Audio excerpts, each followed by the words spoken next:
Olá, eu sou a professora Elisa Schroeder e hoje vamos falar sobre a rotina na UTI e assistência ventilatória. Boa aula para todo mundo!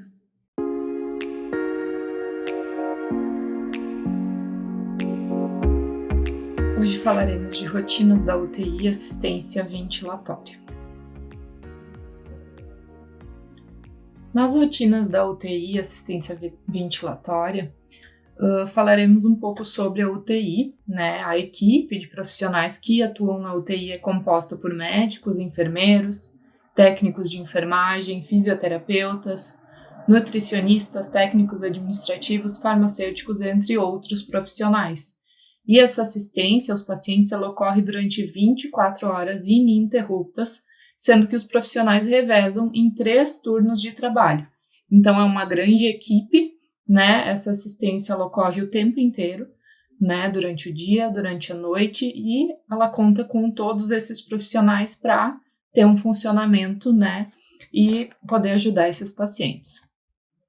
E a participação da fisioterapia na UTI, ela ocorre, né? O objetivo geral do fisioterapeuta é evitar efeitos deletérios do repouso prolongado no leito, estimular a funcionalidade, evitar complicações pulmonares e aumentar as chances de alta precoce. Mas o fisioterapeuta ele não vai atuar só nesse objetivo geral, ele vai participar também de procedimentos que ocorrem dentro da UTI, como, por exemplo, a intubação orotraqueal, né?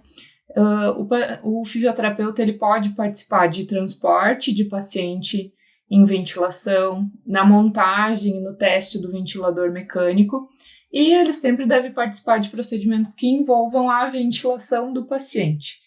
Então, ele pode participar desses outros procedimentos, sendo que ele não é só de responsabilidade do fisioterapeuta, como, por exemplo, o teste do ventilador mecânico.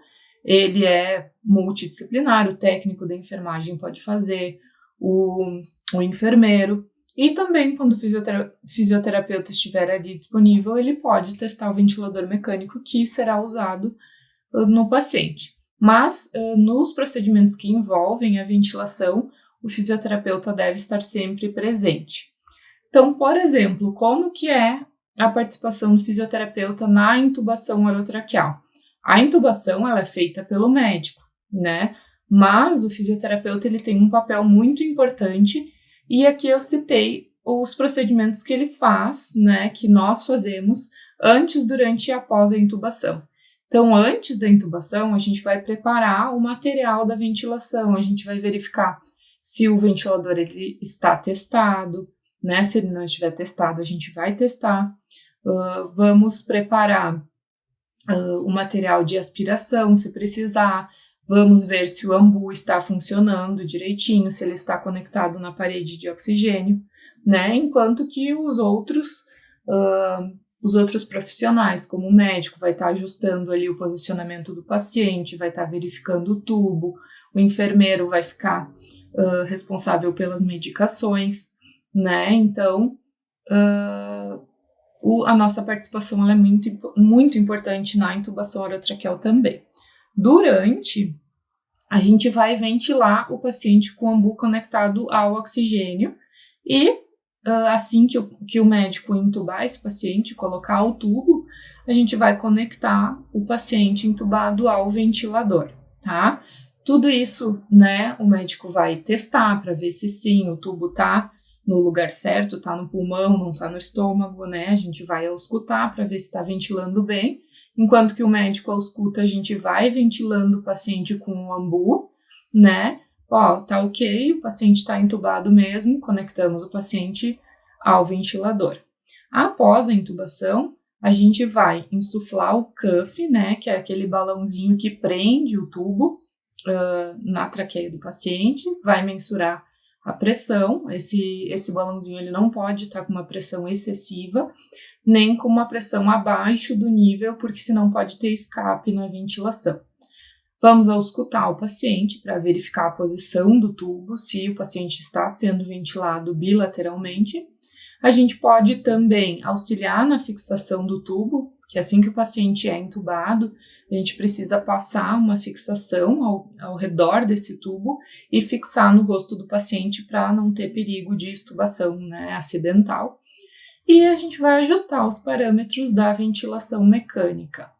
E após 1 hora, normalmente 1 hora mais ou menos depois da ventilação iniciada, o médico pede uma gasometria e aí se ajusta novamente os parâmetros da ventilação, se necessário, conforme a gasometria. Na traqueostomia, o preparo antes do procedimento é o mesmo da intubação orotraqueal. A gente vai ajustar o ambu, vai ver se o oxigênio está ligado, né? Vai pegar um material de aspiração e após a colocação da tráqueo feita pelo médico, o fisioterapeuta também vai insuflar o balonete, que é esse balãozinho azul, que é o mesmo que existe no tubo orotraqueal, e também vai conectar o paciente ao ventilador mecânico. Sempre que a gente colocar o paciente no ventilador mecânico, esse balonete ele precisa já estar insuflado, tá? Senão a gente tem um escape da ventilação ao redor da traqueostomia ou ao redor do tubo. Então, sempre primeiro insuflar o balonete e depois conectar o ventilador mecânico. Aqui, então, vamos começar com o assunto ventilação não invasiva. Nós temos uma tabela aqui com as indicações e contraindicações da ventilação não invasiva. Então, a gente vai iniciar falando sobre as indicações. Quais são as indicações da AVNI? Então, temos como indicações aqui, conforme Souza 2012, a insuficiência respiratória hipercápnica, que é quando existe muito gás carbônico na corrente sanguínea, insuficiência respiratória hipoxêmica, que é a redução de oxigênio, insuficiência respiratória pós-extubação, DPOC, né, doença pulmonar obstrutiva crônica, edema agudo de pulmão cardiogênico de origem cardíaca, pós-operatório de cirurgias cardiopulmonares, estado de mal asmático, pacientes terminais, isso é uma indicação relativa, síndrome da hipoventilação na obesidade, prevenção da intubação durante a broncoscopia, que é um exame, estratégia de desmame e extubação. Por que eu digo que pacientes terminais hoje em dia já é uma indicação relativa? Muitas vezes a ventilação não invasiva, quando o paciente está em conforto ou medidas paliativas, existe muita, ele está sofrendo, está respirando mal, vamos colocar uma ventilação não invasiva para ele respirar melhor. Mas muitas vezes se discute com a equipe de cuidados paliativos que a ventilação não invasiva, aquela máscara no rosto, né, uma pressão para respirar, nem sempre é uma coisa confortável. Então, muitas vezes pode acontecer de que melhor é sedar um pouco o paciente para ele não ficar sofrendo, né, com aquela respiração agônica, e colocar um oxigênio, que é um pouco mais confortável. Mas tem casos que sim, que a equipe pede, vamos colocar uma VNI, né, em pacientes terminais, ou pacientes que já estão acostumados a usar a ventilação não invasiva, aí pode ser um pouco mais confortável. Mas é uma indicação relativa. E existem algumas contraindicações para ventilação não invasiva, que é a parada cardiorrespiratória, né? Na parada a gente precisa ventilar esse paciente com um ambu e logo após o médico vai tentar intubar esse paciente, ele vai para ventilação invasiva. Instabilidade hemodinâmica e arritmias cardíacas graves. Instabilidade neurológica, a escala de coma de Glasgow menor do que 8, então é uma contraindicação, o paciente não está responsivo, né? Hemorragia digestiva alta e distensão abdominal severa, então a ventilação invasiva pode aumentar esse sangramento. Trauma, deformidade ou cirurgia de face, né? Que a máscara da VNI pode aumentar mais esse trauma. Obstrução de vias aéreas superiores, porque o ar não vai conseguir entrar na via aérea do paciente. Incapacidade de manter as vias aéreas pérvias, alto risco de broncoaspiração e agitação psicomotora são contraindicações relativas. O alto risco de broncoaspiração é bem importante, pacientes nauseados também, com um risco, né, de vômito, de êmese, é um perigo. Então, o paciente está nauseado, está dizendo que vomitou há pouco tempo, então é uma contraindicação relativa, porque se o paciente estiver com a máscara e ele vomitar, ele tem um risco de aspirar aquele vômito, então pode ocasionar alguma coisa pior, né? Então, quando esse paciente tem risco de broncoaspiração, também é uma contraindicação da ventilação não invasiva. Então, a gente tem alguns métodos da ventilação não invasiva, como, por exemplo, o CPAP, que o objetivo principal é otimizar a oxigenação arterial e a redução do trabalho respiratório, permitindo, então, a diminuição do consumo de oxigênio e a manutenção da respiração espontânea. Então, esse é o objetivo principal do CPAP. Aqui a gente tem alguns exemplos na foto, com a máscara facial e esses pacientes, então, em ventilação não invasiva. Então, a gente sempre vai lembrar que a ventilação não invasiva ela é feita por máscara, né? Por isso que ela não é invasiva. A ventilação invasiva, então, é feita pelo tubo orotraqueal ou traqueostomia, que é um procedimento mais invasivo, invade aquela via aérea do paciente, né? Então, a gente sempre vai lembrar que ventilação não invasiva é feita por máscara, né? Por uma interface. Então, quais são os mecanismos de ação do CPAP? Inicialmente, ele vai recrutar os alvéolos, ele vai manter os alvéolos abertos, sem colabar. Vai aumentar a CRF, que é a capacidade residual funcional, é aquela quantidade de ar que permanece no pulmão ao final da expiração normal. Vai prolongar o tempo expiratório, que é muito importante, beneficia pacientes com DPOC, que tem aquele aprisionamento de ar nos pulmões. Vai minimizar a resistência da via aérea, vai aumentar a saturação periférica de oxigênio, revertendo, então, a hipoxemia, né? Vai melhorar a oxigenação nos pulmões. Já o BiPAP, que é uma ventilação com 2 níveis de pressão nas vias aéreas. É uma pressão positiva que vai atuar na inspiração, sendo denominada de IPAP, ou então pressão de suporte, e uma pressão positiva que atuará na expiração, que é o CPAP ou então o EPAP, pressão positiva expiratória. Então, os mecanismos de ação do BiPAP. Vai atuar, então, com 2 níveis de pressão, como eu já falei, a pressão inspiratória e a pressão expiratória. Vai reduzir o esforço inspiratório, né? Como existe uma pressão inspiratória, estamos ajudando esse paciente a inspirar o ar. Isso ajuda, então, a reduzir o trabalho inspiratório. O paciente ele vai precisar fazer menos esforço para respirar. Vamos reduzir o consumo de oxigênio, aumentar a capacidade residual funcional, né, o mesmo mecanismo de ação do CPAP. Vai melhorar a complacência pulmonar, né, que é aquela função elástica do pulmão, aquele grau de extensão pulmonar, e quanto maior a complacência, maior o volume pulmonar. Vai melhorar, então, a relação VQ, que é a relação ventilação-perfusão, lá na ponta do nosso pulmão, no capilar pulmonar, onde ocorre a troca gasosa de captação de oxigênio e quando o gás carbônico é expelido, né? Melhora, então, essa relação, melhorando, então, a oxigenação e reduzindo o trabalho respiratório. Aqui a gente tem as interfaces da AVNI. Então, como se escolhe, né, uma interface para ventilação não invasiva? A escolha dessa interface, ela está direcionada ao nível de consciência do paciente ou de cooperação, além do nível pressórico necessário à otimização terapêutica. O que quer dizer isso? A gente vai escolher, claro que às vezes eu só tenho uma máscara facial para usar, então eu não tenho como escolher muito, vou ter que utilizar aquela mesmo.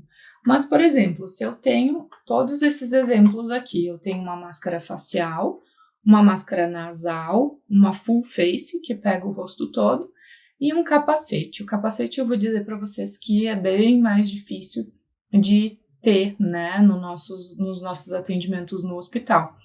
Mas normalmente essas 3 primeiras a gente tem. Qual que eu escolho? Como que eu vou escolher? Né? Qual que será melhor para o meu paciente? O nível de cooperação é bem importante, tá? Por exemplo, eu preciso que esse paciente utilize VNI num período prolongado. A máscara nasal, ela pode ser mais confortável, porque como a máscara fica só no nariz, o paciente pode falar, o paciente pode comer, mesmo utilizando a VNI. Então, muitas vezes, a máscara nasal, ela é mais confortável para esse paciente, ela é muito utilizada na apneia do sono, em pacientes que dormem com ela, né, para reduzir a apneia do sono.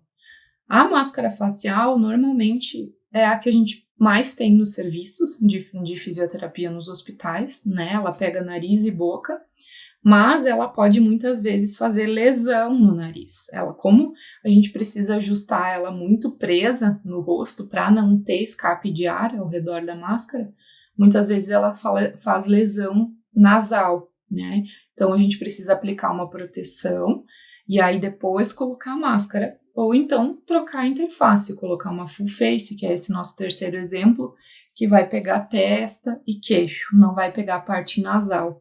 Então, muitas vezes a gente precisa também, né, ir trocando as interfaces. Não vou colocar o tempo inteiro a facial, né, principalmente em pacientes que precisam dessa terapêutica por mais tempo.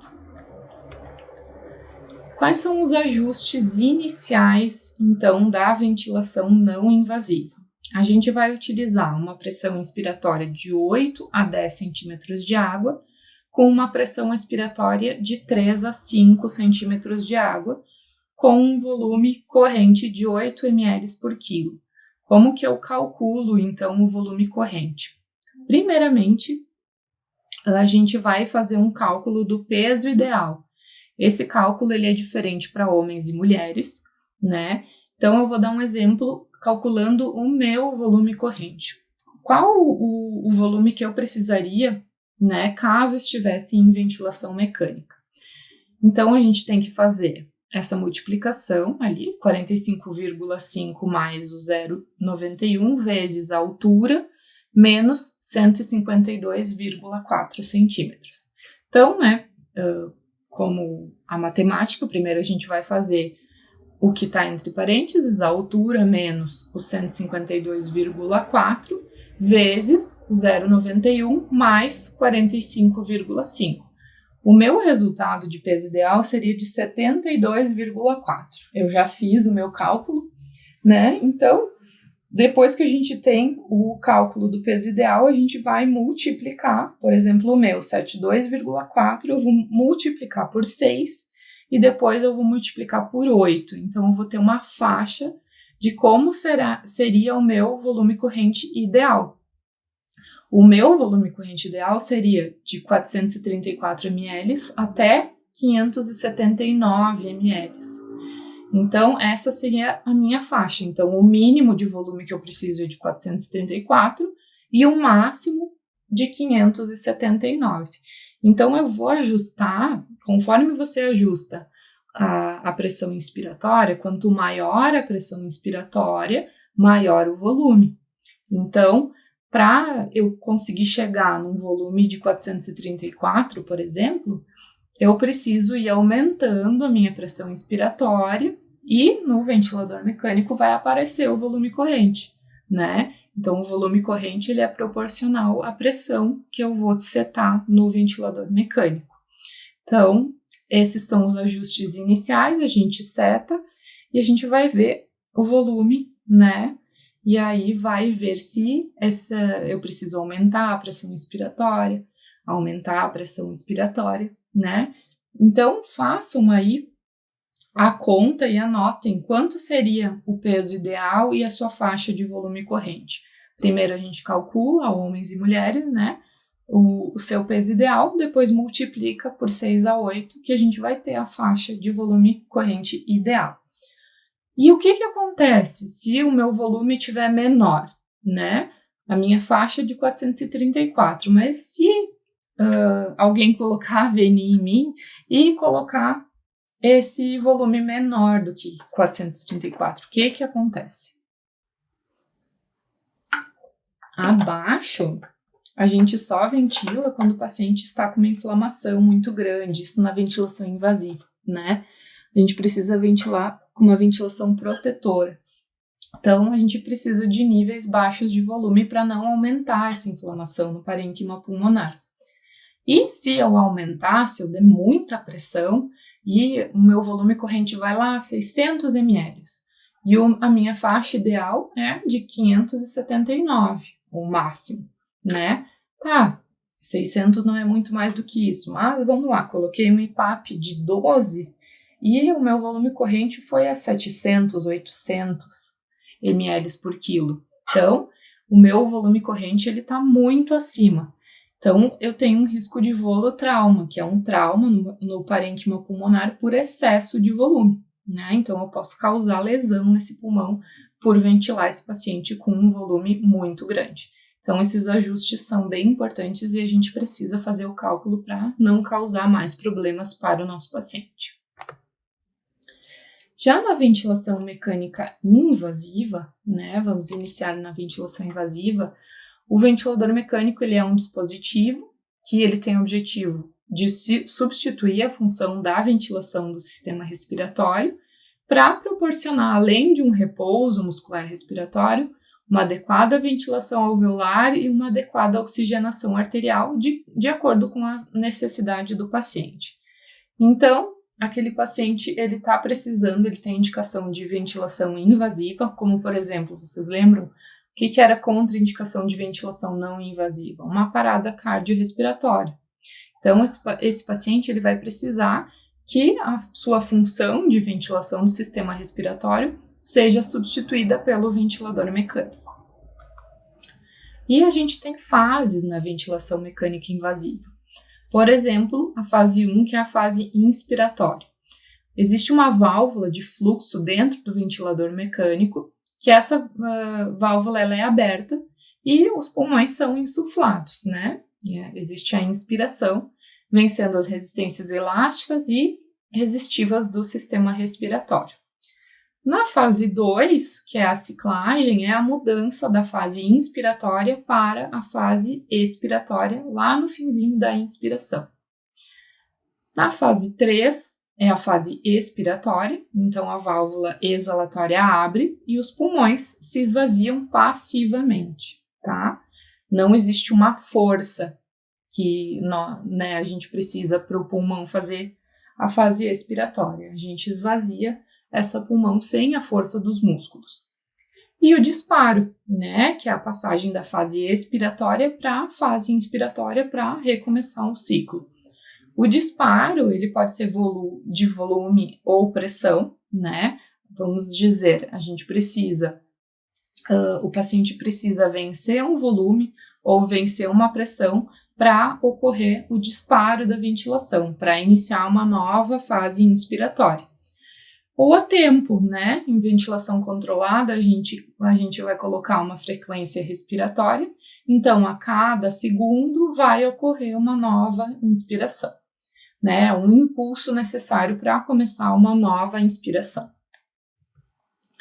Existem alguns modos ventilatórios, mas os básicos são o PCV, VCV e o PSV. O que significa isso? A pressão controlada, né, a ventilação controlada à pressão, que é a PCV, ela só se aplica em ciclos controlados. A ventilação controlada a volume, né, que o volume é controlado e aplica-se também só em modos controlados, e o PSV, que é uma pressão de suporte que se aplica em ciclos espontâneos, tá? O que significa isso? A gente vai passar por cada um desses modos ventilatórios para eu explicar melhor para vocês. O modo controlado, o ventilador ele só disponibiliza ciclos controlados baseados na frequência respiratória programada. Então, o ventilador é designado no ventilador mecânico como ventilação mecânica controlada, que pode ser a pressão ou a volume. Então, Na pressão controlada a volume, né, na ventilação controlada a volume, desculpa, a gente vai setar um volume, por exemplo, aquele meu volume que eu calculei, de 474, se eu não me engano, eu vou colocar ali, eu vou ventilar a professora Elisa com um volume de 474. E a pressão vai ser variável, porque eu designei um volume. Já na pressão controlada, eu vou designar uma pressão, né? Por exemplo, uma pressão inspiratória de 12, e o volume vai ser variável de acordo com a pressão que existe dentro do pulmão.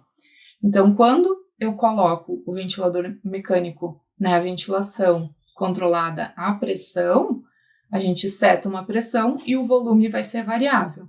Quando a gente seta um volume, a pressão vai ser variável. Já no modo assistido, o ventilador disponibiliza os ciclos controlados e assistidos. Ou seja, se o paciente exibir esforço inspiratório, aquela válvula de fluxo ela vai ser aberta e receberá um ciclo assistido conforme os parâmetros estabelecidos no ventilador. Então, existem alguns modos que a gente seta os parâmetros controlados, mas se o paciente fizer um esforço para inspirar, aquele ciclo vai ser assistido, né? Então, se o paciente deixar de exibir os esforços, ele parou de tentar inspirar, o ventilador toma como parâmetro a frequência determinada no ventilador e começa a enviar ciclos controlados. Então, quando eu estou numa ventilação assistida, né, a gente pensa que o paciente precisa fazer o esforço inspiratório para começar um ciclo. Mas e se ele é sedado, ele está mais sonolento e ele não inspira? O que acontece? Ele não respira? Não. O ventilador, ele tem um backup, tá? Ele tem parâmetros de backup que caso, por exemplo, a gente seta como 20 segundos de apneia. A gente deixa esse paciente 20 segundos em apneia, a partir disso, o ventilador começa a mandar ciclos controlados, ele vai mandar a inspiração conforme a gente setou a volume ou a pressão. Caso o paciente comece a respirar sozinho novamente, a inspiração vai ser conforme o paciente está mandando. A gente tem alguns parâmetros que a gente programa também na ventilação mecânica, como por exemplo a FO2, que é a fração inspirada de oxigênio, que é quanto de oxigênio eu consigo dar para esse paciente naquela ventilação. E o controle se faz através da mistura dos gases da rede de ar comprimido e oxigênio. Então a gente pode ajustar a FO2 de 21% até 100% de oxigênio. 21% a gente não está adicionando nada a mais de oxigênio do que já existe na atmosfera, tá? E a 100% é o máximo que a gente consegue ofertar de oxigênio para esse paciente. Mas o uso desse gás ele deve ser administrado de forma criteriosa, né? Pois pode levar a danos irreparáveis, principalmente para a barreira hematogasosa, quando utilizada frações superiores a 50% por tempo prolongado, acima de 24 horas. Então, como eu já falei em outras aulas, o oxigênio ele é tóxico, ele pode causar vários danos no sistema respiratório, então a gente sempre vai tentar ofertar o menos de oxigênio possível, tá? A gente vai cuidar a saturação de oxigênio do paciente, né, periférica pelo oxímetro, e também a gasometria, né, para ver, meu PO2, minha pressão de oxigênio, ela está boa, né, tá acima de 100, né, lembrem dos parâmetros lá da gasometria, que o PO2 precisa estar entre 80 a 100. O meu PO2 está bem acima de 100, meu PO2 está a 200. Então, quer dizer que eu estou ofertando mais oxigênio do que esse paciente precisa. Então, eu vou reduzir a fração inspirada de oxigênio. Outro parâmetro programável é o volume inspiratório, né, que é a consequência do produto entre a pressão e o tempo de insuflação. Então, aqui nesse gráfico, né, a gente tem Aqui na parte de baixo, a pressão inspiratória e o volume, né? O volume inspiratório. Então, aqui a gente tem, só que esse volume, ele vai depender da complacência do nosso pulmão. Não quer dizer, ó, cada pulmão ele vai ter uma complacência diferente. O meu pulmão vai ser diferente da paciente Maria que está internada no hospital, né? Então, um paciente que tem um pulmão menos elástico, ele precisa de maior pressão para aumentar o volume dentro daquele pulmão. Então, aqui a gente tem 3 escalinhas, né? Aqui os menos 20 de pressão, eles podem dar 200 ml de volume para um pulmão, 500 a 1000. Então, vai depender da complacência e da resistência desse pulmão. Uma complacência normal, com uma resistência normal, quanto maior a pressão, maior o volume, né? Outro parâmetro programado é o tempo e a frequência respiratória, né? O tempo das fases do ciclo respiratório estão relacionados com a frequência respiratória como fator determinante. Então, para uma adequada ventilação alveolar e oxigenação arterial, as condições mecânicas ideais devem ser respeitadas. Então, a relação inspiração-expiração, ela fisiológica, ela se dá de 1 para 2. Tá? Então, o que isso quer dizer? O tempo de inspiração vai ser 1 e ele precisa estar dobrado, esse tempo precisa estar dobrado na expiração, porque na ventilação normal, a gente demora mais tempo para respirar. E a gente precisa ajustar uma frequência respiratória próxima a 12 incursões respiratórias por minuto, e que não ultrapasse 20, né, para manter uma maior vantagem mecânica, uma melhor mecânica pulmonar. Claro que esses ajustes, eles podem mudar conforme a gasometria, conforme a mecânica pulmonar, mas esses são os parâmetros iniciais para uma ventilação mecânica. A sensibilidade, então, ela pode ser modificada, como eu comentei com vocês antes. O disparo da sensibilidade ele pode ser a pressão, que é devido à queda da pressão no circuito, ou então a fluxo, que é devido ao aumento de fluxo no circuito, né? Então, a gente ajusta a sensibilidade no ventilador mecânico, então ela pode ser a pressão ou a fluxo. O que significa isso? Que se eu ajustar o disparo à pressão, por exemplo, uma pressão -2, aquele pulmão, aquele paciente, ele vai precisar inspirar, o ventilador mecânico, ele vai ver, ó, a pressão caiu menor do que 2, vou mandar uma pressão inspiratória, vou iniciar um ciclo respiratório. Ou então um fluxo, vou demandar lá um fluxo, e aí o paciente precisa iniciar aquele fluxo de ar, para então o ventilador mecânico perceber, ter a sensibilidade de que aquele paciente está iniciando uma respiração para mandar um ciclo assistido.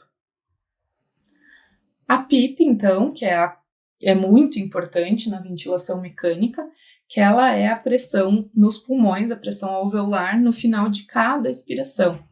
E nos pacientes em ventilação mecânica, a PIP trabalha contra o colapso alveolar.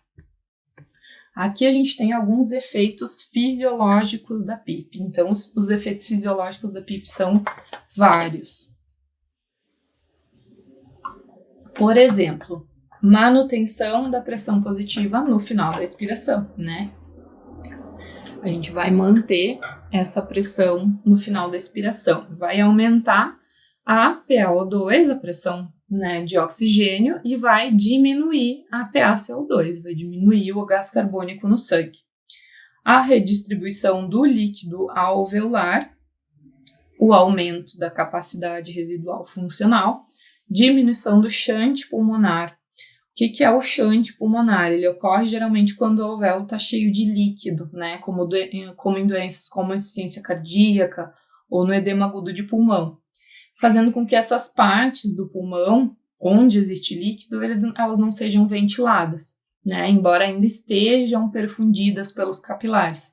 Então, a PIP faz com que o alvéolo se aproxime do capilar, conseguindo expulsar o líquido de dentro do alvéolo para a nossa corrente sanguínea.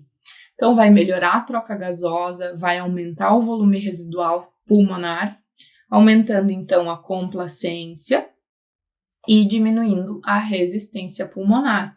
Lembrando que a complacência é a capacidade elástica que a gente tem no pulmão, aquela capacidade de expansão pulmonar, melhorando, então, a ventilação-perfusão.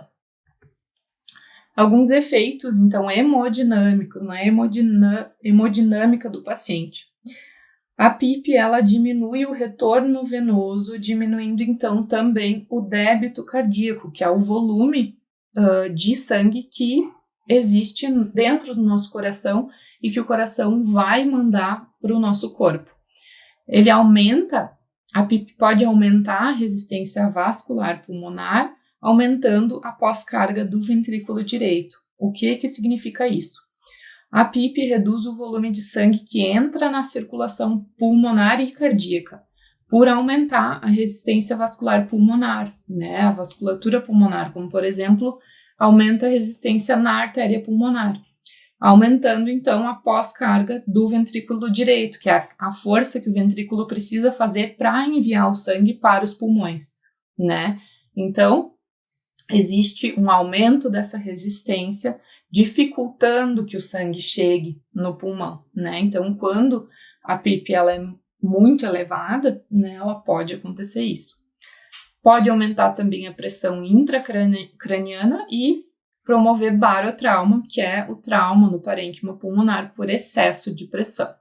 Por isso que a gente precisa lembrar de usar a PIP conforme indicação, né? A gente vai aumentar a PIP sempre olhando a complacência pulmonar e escolhendo, então, uma melhor PIP para aquele caso, para aquele pulmão. Aqui a gente tem um gráfico de pressão do modo assisto controlado, demonstrando 2 ciclos ventilatórios controlados e um ciclo ventilatório assistido. Então, vocês podem perceber aqui que a gente tem 2 ciclos controlados e aqui a gente tem o trigger, que é a sensibilidade. Aqui a gente pode ver que esse trigger, essa sensibilidade é a pressão, porque a pressão está aqui, ó, a PIP, né? A pressão aqui é 0, então a pressão ela sempre vai ser menos do que 0, né? Sempre a pressão vai ser negativa. Então, aqui o paciente precisou inspirar, reduziu a pressão intrapulmonar, o ventilador mecânico percebeu, ó, esse paciente está querendo inspirar e mandou a inspiração, e depois a expiração vai ser passiva. Então, a regulagem inicial da ventilação. A gente vai usar uma fração de oxigênio necessária para uma saturação entre 93% a 97%, o volume corrente 6 ml por quilo por peso predito, que vocês aprenderam a calcular nessa aula, modos ventilação controlada a volume ou ventilação controlada a pressão. Por que a gente vai iniciar com uma ventilação controlada? Porque o paciente, quando ele é entubado e ele vai para a ventilação mecânica, ele está sedado. Então, ele não vai ter drive ventilatório, ele não vai conseguir iniciar uma ciclagem, ele não vai fazer aquela pressão, aquele fluxo para iniciar uma inspiração, porque ele está sedado. Então, sempre o modo vai ser controlado. Uma frequência respiratória de 12 a 16, a relação inspiratória em Zs 1:2 ou 1:3, que são relações mais fisiológicas, parecidas com a função do nosso pulmão. A PIP baixa, de 3 a 5, e a gente vai regular os alarmes de forma individualizada e aquele backup de apneia, que é aquele tempo de apneia, passou do tempo de apneia, vai iniciar, né, uma ventilação controlada. Claro que esse paciente, se ele está sedado e ventilando a pressão controlada, ele não vai fazer apneia porque o ventilador está regulando aquela ventilação. Então, chegando ao fim do assunto, a gente hoje aprendeu sobre algumas rotinas da UTI e o papel do fisioterapeuta no ambiente hospitalar. sobre ventilação mecânica não invasiva, né, suas indicações, contraindicações, suas interfaces, e a ventilação mecânica invasiva conforme as diretrizes brasileiras de ventilação mecânica de 2013, que são essas regulagens iniciais conforme, então, as diretrizes brasileiras. Aqui estão nossas referências bibliográficas. Obrigada. Muito obrigada por me acompanhar até aqui. Não esqueça de acessar o AVA, ler o texto base e também fazer as questões comentadas. Bons estudos!